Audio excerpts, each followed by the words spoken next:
उर्दू अड्डा के फॉलोअर्स की खिदमत में फैयाज फारूकी का आदाब।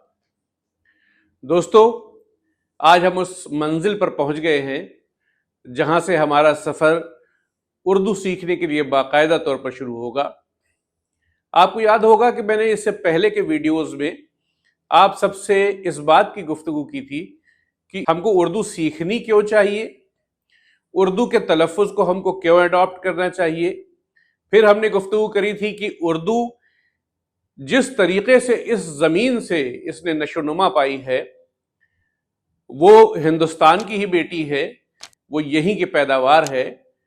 उसका रस्मुल ख़त यानी स्क्रिप्ट जो है वो ज़रूर पर्शियन है, लेकिन उसका जो डायलेक्ट है, उसने जो यहाँ पर आने के बाद एडॉप्टेशन की है लोकल डायलेक्ट से, वो बिल्कुल नया है, अपने आप में मुनफरिद है। ये एक अलग बात है कि उसने जो लफ्ज़ किसी भी ज़ुबान से उठाए, उनकी हैयत को, उनकी शक्ल को उसी तरह से रखा। और इसीलिए कई बार ऐसा होता है कि हम मानी एक जैसा साउंड करने वाले हर्फ भी हमारे सामने आते हैं, और इसका एक्सेप्शन हर जगह पर है। आप अगर इंग्लिश लैंग्वेज में भी देखेंगे तो आपको एक ही हर्फ से मुख्तलिफ साउंड का ओरिजिन होना पता लगेगा। मैं आपको दरमियान में ही इसके बारे में बताऊंगा भी। तो आज सबसे पहले हम शुरू करेंगे उर्दू की लर्निंग। ये हमारा पहला लेसन है और मैं ये उम्मीद करूंगा कि इसको हम 10 लेसन तक ही इसको महदूद रखें और इससे आगे ना जाएं। ज्यादा से ज्यादा 10 लेसन हों। और मेरी अप्रोच ये रहेगी कि पहले पहले जब आप इसकी अल्फाबेट से वाकफियत हासिल कर लेंगे, देन उसके बाद मैं आपको इसको लिखना सिखाऊंगा। और जब आप लिखने की कंडीशन पे आ जाएंगे तो आपको इस बात की जरूरत नहीं रहेगी कि आप उसको पढ़ने के बाद फिर दोबारा लिखना शुरू करें। तो एक रिवर्स प्रोसेस है। इस रिवर्स प्रोसेस में पहले हम लिखना सीखेंगे, अल्फाबेट जानेंगे और इसको लिखने के कवायद जानेंगे, कैसे लिखा जाता है। मैं आपको हिंदी के अल्फाबेट से, हिंदी के वॉवेल्स के साथ मिला करके बताऊंगा कि किस साउंड को हम उर्दू में किस तरीके से लिखते हैं। इस दरमियान में मैं आपसे यह भी रिक्वेस्ट करूंगा कि वो तमाम लफ्ज जिनका मैंने जिक्र किया था, जिसका तलफ़्फ़ुज़ से ताल्लुक है, उसको प्रैक्टिस करते रहें। मैं आपको प्रैक्टिस के तौर पे बीच में या एंड ऑफ द लेसन कुछ लफ्ज दूंगा जिस पे आपको प्रैक्टिस करनी चाहिए। और जब आप वो उसकी प्रैक्टिस करेंगे तो धीरे धीरे जब वो आपके डिक्शन में, आपके प्रोनाउंसिएशन में, आपकी आदत व अतवार में शामिल होता जाएगा, तो आप देखेंगे कि आपकी जुबान में निखार आता चला जा रहा है और आपकी शख्सियत पुरकशिश होती जा रही है। दोस्तों, जुबान के डेवलपमेंट में, इंसानियत के डेवलपमेंट में जो सबसे बड़ी ईजाद थी वो थे अल्फाबेट। इंसान ने अपने लफ्जों को, अपनी आवाजों को एक शक्ल दी। सबसे पहले जो शक्लें बनाई उन्होंने वो तस्वीरों की शक्ल में थी। तस्वीरें बनाई लोगों ने, उसके अकॉर्डिंग उन्होंने ये फैसला किया कि हम इस तरह से अपने जज्बात को लोगों तक पहुंचाएंगे।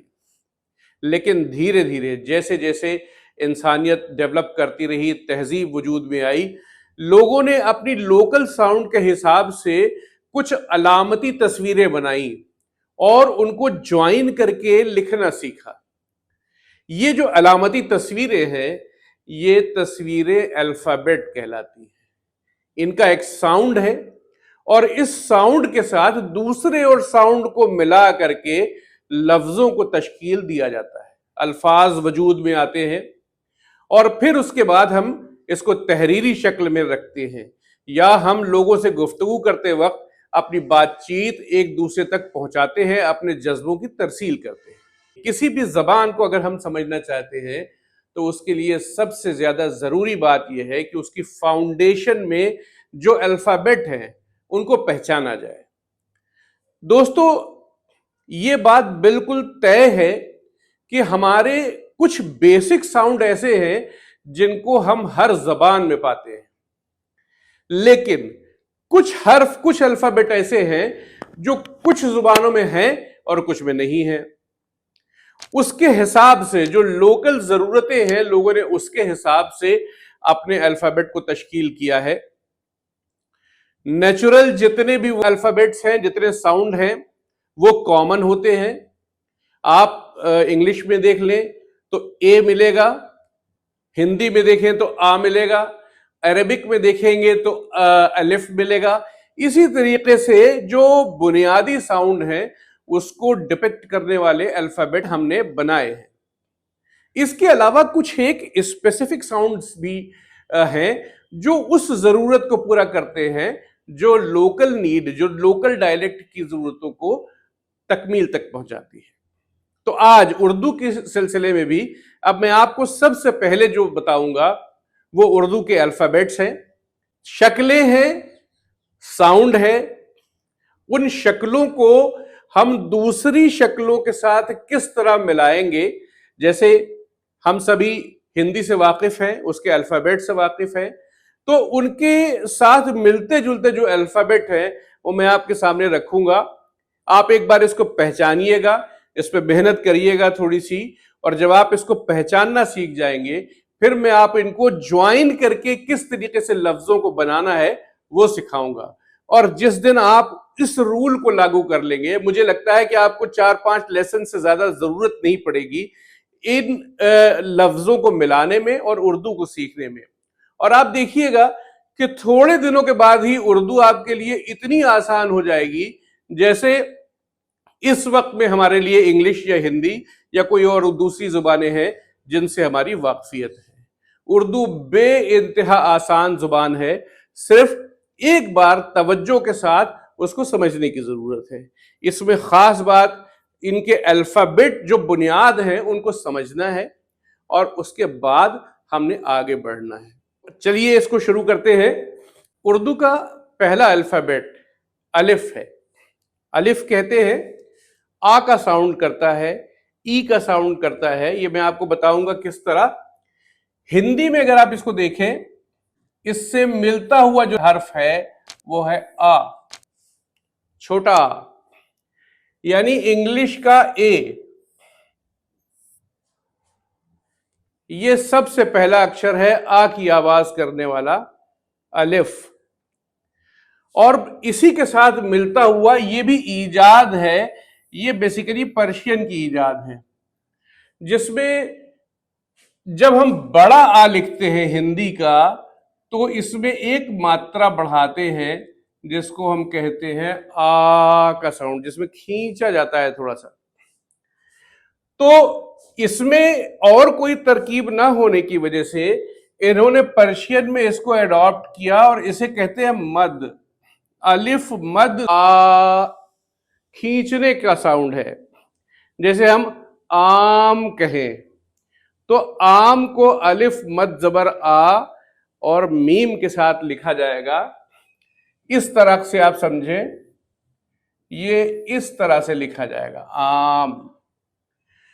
तो मोटा मोटी बात यह है कि ये अलिफ है, छोटा आ, हिंदी में जिसे कहते हैं सबसे पहला अक्षर अलिफ, और दूसरा है अलिफ मद जबर आ, अलिफ का मद के साथ इस्तेमाल, जिसमें बड़ा आ का साउंड आता है। दो ये अक्षर सबसे पहले हैं। इसके बाद मैं कैटेगराइजेशन करूंगा अल्फाबेट्स की, और आप देखेंगे कि एक जैसी शक्ल वाले जो हरूफ हैं उनमें नुक्तों के हेर फेर से साउंड बदलती है बस। अब आप देखें, कश्ती की शक्ल के 5 हरूफ हैं, कश्ती बनी हुई है, एक जैसी तस्वीर है।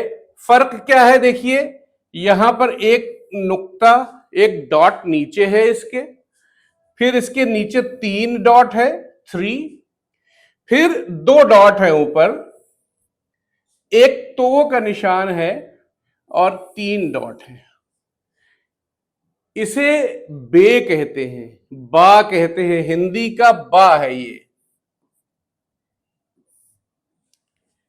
या इंग्लिश का बी है।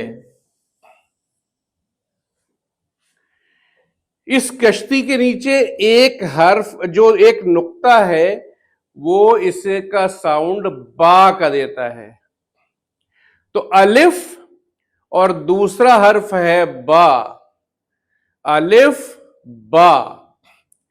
तीसरा हर्फ है, इसके नीचे 3 नुक्ते हैं, इसको पा कहते हैं। तो अलिफ हो गया ये,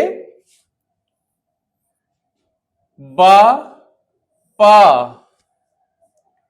उसके बाद ये जो कश्ती है इसके अंदर 2 लोग सवार हैं, 2 नुक्ते हैं, इसे कहते हैं ता या ते।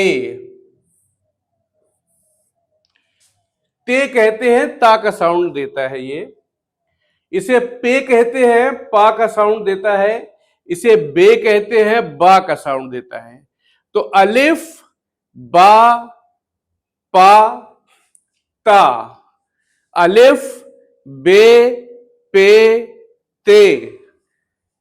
चौथा है जो ये देख रहे हैं आप, इसके अंदर ये एडेप्टेशन है हिंदुस्तान के अंदर जब लोग आए।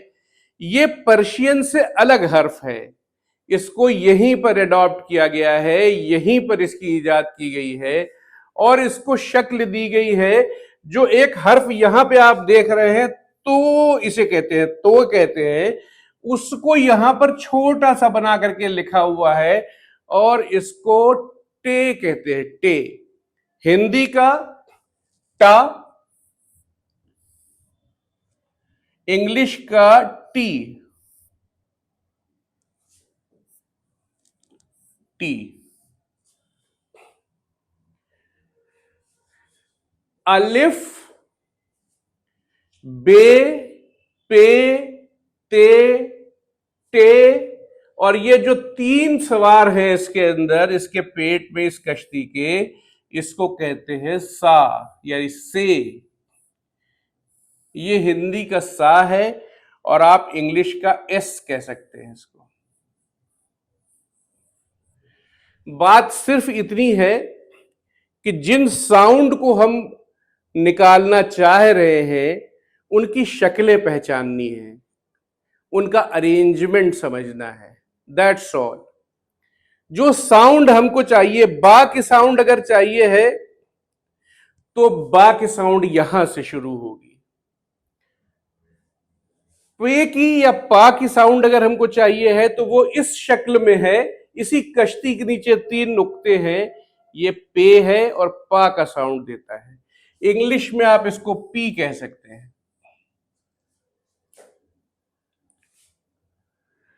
तो अलिफ, बा, पा, ता, अलिफ, बे, पे, ते, टे।